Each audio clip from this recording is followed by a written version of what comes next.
one of my favourite Australian authors is Kate Grenville. And I saw her in the bar here last night, and I went up and said, Kate, The Secret River is my favourite book. Thank you so much for writing it. She said, thank you, but my name's Deborah. So if there's a woman in the crowd here who is called Deborah and who may or may not look a little bit like Kate Grenville, I apologise profusely. I'm very embarrassed.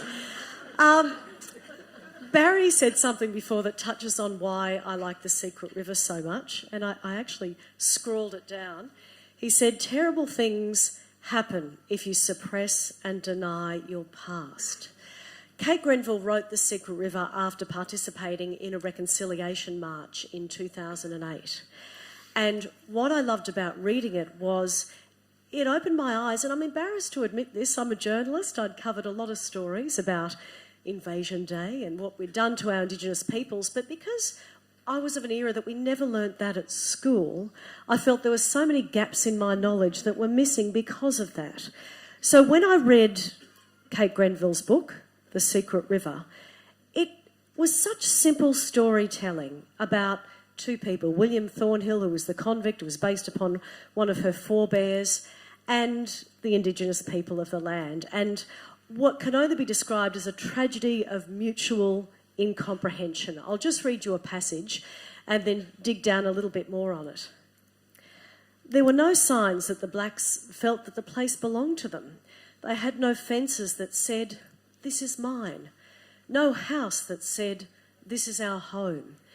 There were no fields or flocks that said, we have put the labour of our hands into this place.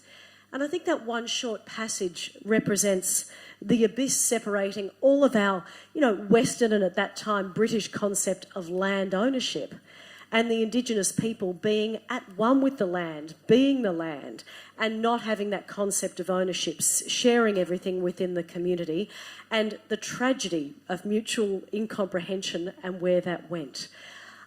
I think it was life-changing for a couple of reasons. One was it was such simple storytelling told of a complex issue told through a few characters, and it was a real light bulb moment for me in my understanding of Australia's history.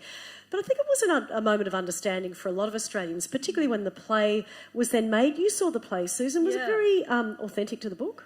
It was quite different. Have people here seen the play that was based on this novel?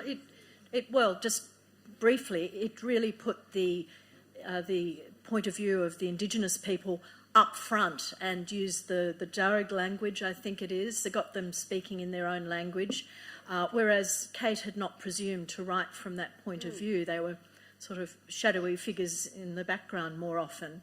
But I think the two complement each other really beautifully, quite different. Very simple set, really powerful stuff, yeah. But I love the book too. Yeah, so that's the book that changed my life.